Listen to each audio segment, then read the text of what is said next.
오늘은 예레미야 33장 말씀을 나누도록 하겠습니다. 2절 말씀입니다. 이를 행하시는 여호와, 그것을 만들며 성취하시는 여호와, 그의 이름을 여호와라 하는 이가 이와 같이 이르시도다. 너는 내게 부르짖으라. 내가 내게 응답하겠고, 내가 알지 못하고 그거 은밀한 일을 내게 보이리라. 올바른 섭리 신앙을 알아야 합니다. 라는 제목으로 말씀을 나누도록 할게요. 예레미야 30장부터 33장까지는 위로의 작은 책이다라고 불릴 만큼 위로의 내용을 전하고 있는 그러한 책입니다. 하나님께서 예레미야와 그 남자를 위로하시기 위해서 분명 입장을 보이시는데 우리가 가장 애송하는 구절이 바로 2절, 3절이죠. 오늘의 말씀입니다.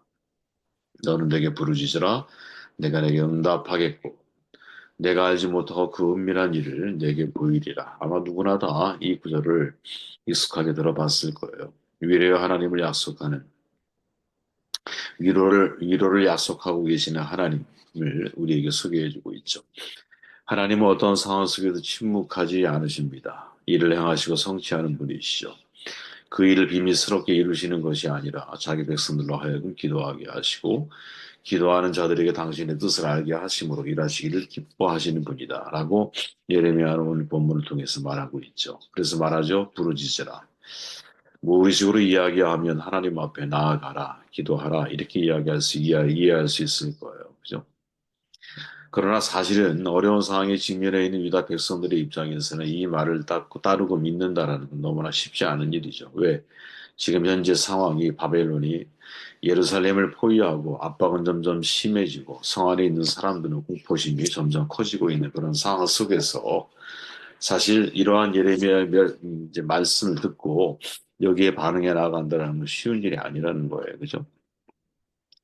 과연 하나님은 과거의 역사에서처럼 우리를 구원해 주실 것인가 하는 문제가 실은 모든 유다 백성들에게 큰 관심사가 아닐 수가 없는 거죠. 그러나 슬프게도 하나님은 지금 바벨론의 공격에서 구원해 주시는 것을 생각하지 않으시고 계시죠. 이단의 공격 앞에 맥없이 무너지고 말 겁니다. 곧 포로가 될 겁니다. 야, 이런 상황 속에서도 과연 우리가 하나님의 약속의 말씀을 믿을 수 있을까? 그죠? 우리의 부르짖음 속에서도 하나님이 지금 침묵하고 아무 일도 행하시 않는 상황이 벌어지고 있잖아요. 이런 상황이 달라지는 것은 앞으로 70년 후에 벌어지는 일이잖아요. 그런데 성경은 뭐라고 말하느냐? 이 일을 행하시는 여호와 그것을 지어 성취하시는 여호와 이렇게 표현하고 있다라는 거죠. 이게 바로 유다 백성들이 직면한 믿음에 대한 도전이죠. 우리도 마찬가지죠, 여러분. 내가 위기의 순간에 하나님 앞에 구해달라고 기도를 해요. 그러나 결국에는 그 모든 대가들을 다 치르도록, 끝나도록 하나님께서 우리를 도와주시는 것처럼 보이지만 사실은 지나가야 할 과정들을 다 지나고 겪어야 할 과정들이 다 겪은 다음에 그 다음에 결과가 우리에게 돌아오는 거거든요.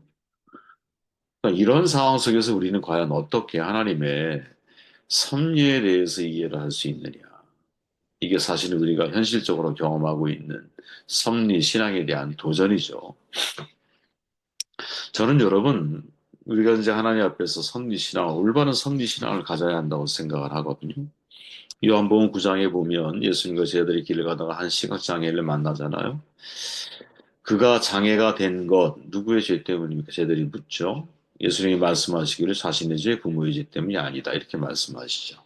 오히려 그 사람의 인생을 통해서 하나님이 하시는 일을 나타낼 거야. 이렇게 말씀을 하십니다. 예수님이 그를 특별한 죄인으로 여기지 않죠. 불쌍히 여기셨고 사랑하셨어요. 그를 통해서 하나님이 하시는 일을 드러내실 거라고 말씀하고 계세요. 그죠? 우리는 예수님의 가르침을 들으면서 사실은 하나님의 섭리에 대해서 생각할 수 있거든요. 소위 우리는 하나님이라고 표현하지만 일반 대중들에게 있어서 신을 믿는 많은 사람들은 국가나 사회 그리고 한 개인의 흥망성쇠를 신이 주관한다고 생각을 하잖아요. 내가 부유해지면 신이 복을 주었다고 생각을 하고 가난해지면 신이 마치 저주를 내린 것처럼 생각을 하죠. 작은 일, 큰 일 모두 다 인샬라 신의 섭리로 이해를 하죠. 이런 신앙을 섭리 신앙이라고 부르잖아요. 그죠? 많은 그리스도인들이 사실은 이런 섭리 신앙을 따르고 있다고 생각을 하거든요. 틀렸다 이 말이 아니에요, 여러분. 우리가 과연 올바른 섭리 신앙을 가지고 신앙생활을 하고 있느냐. 저는 여러분 섭리신앙에 극단적인 모습이 있을 수 있다고 보거든요. 그 극단적인 모습이 뭐냐? 모든 것을 다 하나님의 섭리로 이해하고 받아들이는 태도. 이건 사실은 우리가 좀 신중하게 바라봐야 할 아주 중요한 그 속에 잘못된, 그릇된 신앙의 모습이 담겨 있을 수 있다는 거죠. 첫째가 뭐냐? 우리가 섭리신앙을 너무 의존하게 되면 인간의 자유의지가 손상될 수 있다는 거죠. 여러분, 하나님의 섭리를 강하게 주장하면 주장할수록 인간의 역할은 그만큼 줄어들 수밖에 없는 거예요. 그죠? 모든 것이 다 하나님의 뜻이다. 모든 것이 다 하나님이 섭리 속에서 역사하신 결과이다. 라고 말을 한다면, 과연 한 개인의 의지나 노력에 의해서 결정되어지는 일이 무엇이 있을까? 즉, 인간의 자유의지가 손상을 입을 수 있다는 거죠. 여러분, 성경을 가만히 보면, 한 나라의 흥망성쇠는 여러분, 물론 그 배후에 하나님의 섭리가 있다고 우리는 믿지만, 그러나 진행되는 과정을 놓고 보면, 하나님이 역사를 주관하지 않거든요. 여러분 성경 가만히 보십시오. 하나님이 이스라엘의 전 역사를 주관하고 계십니까? 아니죠. 이스라엘 역사는 하나님에 의해 프로그래마되어 있지 않거든요. 다만 하나님의 뜻을 선자를 통해 사람들을 통해 드러냈어요. 근데 그것을 수용하고 거부하는 것은 이스라엘 백성들에게 달려 있는 거야. 그들의 역사는 그들이 이끌어가게 만드신 거죠. 비록 자신의 뜻과 반대의 방향으로 가더라도 강제로 끌고 가지 않아요. 이스라엘의 역사나 이스라엘 민족의 선택이지 하나님의 선택이라고 말할 수 없어, 사실은. 우리가 구약의 수많은 모순들을 만나잖아요, 여러분. 하나님의 섭리가 있다는 것 우리는 분명히 인정을 해. 하지만 하나님은 이스라엘의 전 역사를 주관하지 않아. 이스라엘 사람들의 선택과 결정에 의해서 그 역사가 쓰여지게 내버려 두셔요. 이런 그, 이 모두를 다 포함한 것이 사실은 하나님의 섭리라고 이해해야 하는 것이지, 모든 것이 다 하나님의 섭리. 그래서 인간의 책임과 역할에 대해서는 간과하고, 인간이 자기 자신이 사실은 자기의 선택과 결정에 의해서 이루어진 것들에 대해서 스스로 책임져야 할 영역이 있음에도 불구하고 그 책임을 망각하게 만드는 이 잘못된 혹시 섭리 신앙을 우리가 가지고 있지는 않은가. 그래서 두 번째 이런 이야기가 가능한 거죠. 극단적으로 섭리 신앙을 우리가 따르게 되면 인간의 자유의지를 인정할 수 없기 때문에 행위의 책임을 인간에게 돌리기가 어려워지는 거죠. 그죠? 사실은 내가 한 건데 거기에 대한 나의 책임을 감당을 해야 되는데 모든 것이 다 하나님의 섭니다. 이렇게 말을 해버리면 인간이 감당해야 할 책임은 없어지는 거잖아요. 선을 택하는 인간의 행위도 악을 택하는 인간의 행위도 하나님께서 인도하시는 것이 되죠. 하나님의 섭리. 극단적으로 우리가 섭리 신앙을 말하게 되면. 그죠? 그러나 이게 과연 옳은 것인가? 저는 아니라고 보거든요. 많은 신앙인들이 사실은 자기도 모르는 사이에 삶의 크고 작은 부분에서 이러한 형태의 신앙의 모습을 보이는 경우들이 되게 많거든요. 모든 게 다 하나님의 섭리. 그러면서 자기의 책임의식을 다 하나님께 떠넘기는 거죠. 여러분, 가룟 유다가 그런 길을 선택하기를 예수님이 원하셨습니까? 생각해 보십시오. 베드로가 예수님을 세 번 부인하는 것을, 그런 인간의 연약한 삶의 자리에 서게 만드는 것을 과연 예수님이 원하셨습니까? 아니죠. 그죠? 본인의 선택이죠. 본인의 약함이죠. 네. 그 책임에 대해서 예수님께 그 책임을 전가할 수 있을까요? 없죠, 여러분. 왜? 그게 나의 모습이고 내가 선택하고 내가 결정한 것이기 때문에. 그러나 모든 것이 다 극단적으로 하나님의 섭리라고 생각을 하게 되면 내가 감당해야 할 책임에 대해서 그 책임의식이 사라지게 되어 있고 그 책임을 누군가에게 떠넘기게 되죠. 또한 더 큰 문제는 뭐냐? 섭리신앙은 여러분, 극단적인 섭리신앙을 말하는 거예요. 어려움을 당하는 사람한테 심각한 마음의 상처를 남길 수 있다라는 거거든요. 인생을 살다 보면 감당할 수 없는 일이 있잖아요. 그죠?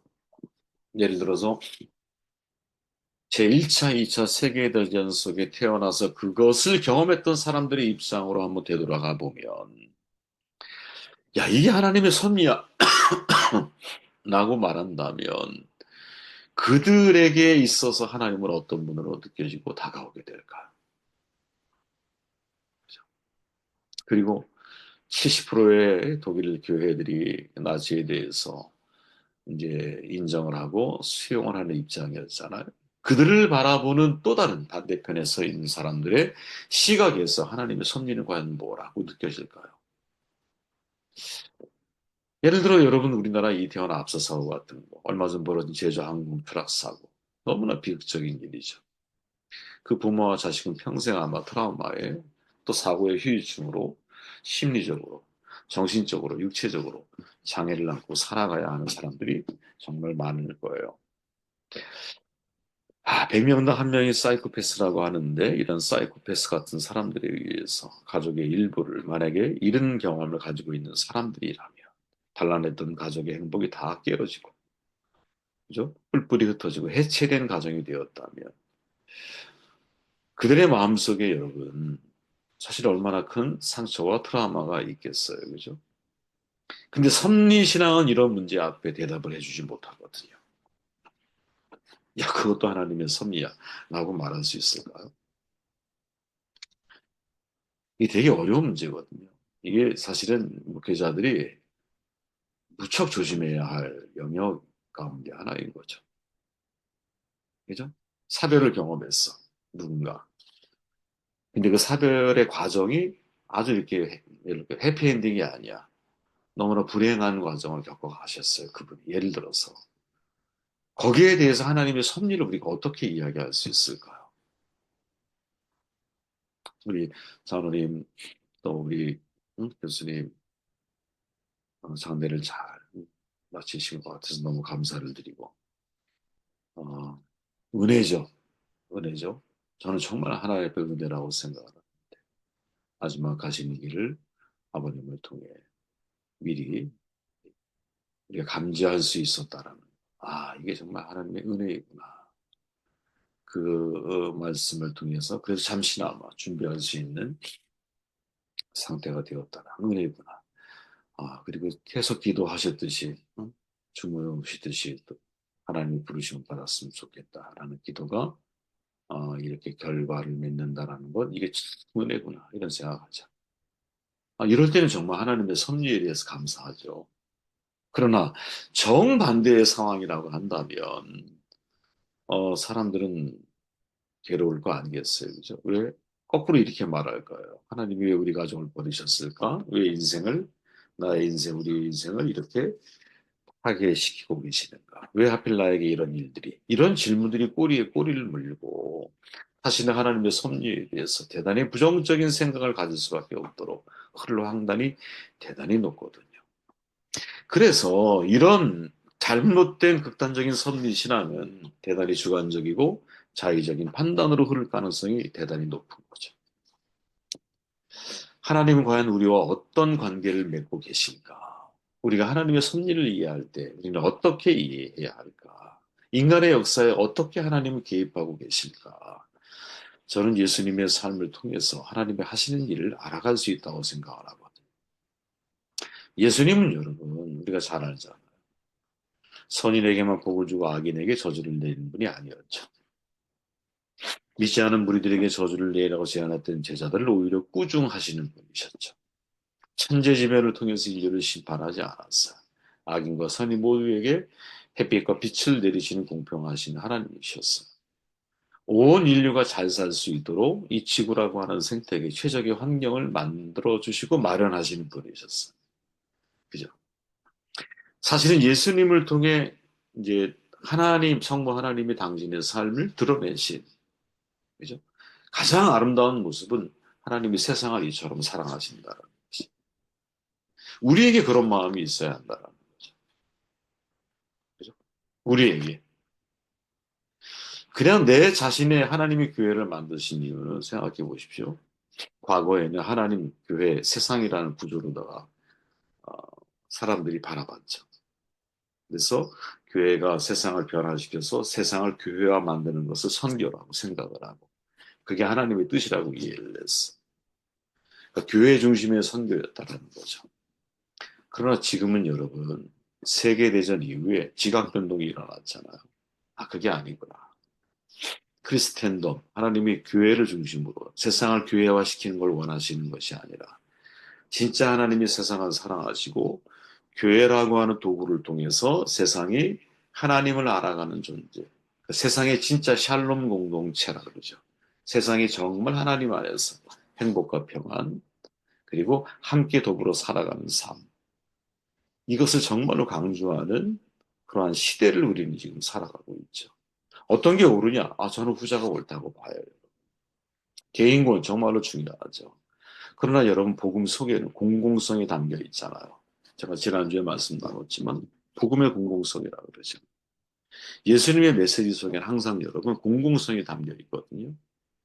수많은 비유들이 있지만 예를 들어 어리석은 부자에 대한 이야기, 부자와 나사로에 관한 이야기, 이 내용들을 보면 그냥 복음 속의 공공성, 타인에 대한 돌봄과 하나님에 대한 관심과 하나님에 대한 관계 회복이 그 속에 다 담겨져 있어.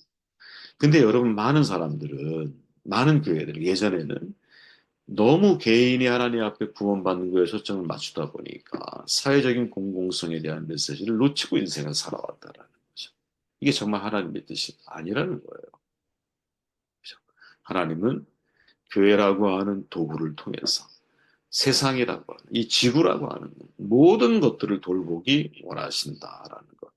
그러니까 시선을 이런 관점에서 세상을 바라보고 이런 관점에서 하나님의 섭리가 무엇인지를 이해하게 될 때 우리가 세상에 대한 시각뿐 아니라 그죠? 하나님의 섭리가 어떻게 이 인간의 역사 속에서 이제 진행되어지고 있는지를 정확하게 이해하며 나아갈 수 있는 것이 아니겠느냐, 이런 생각을 해보게 되었습니다.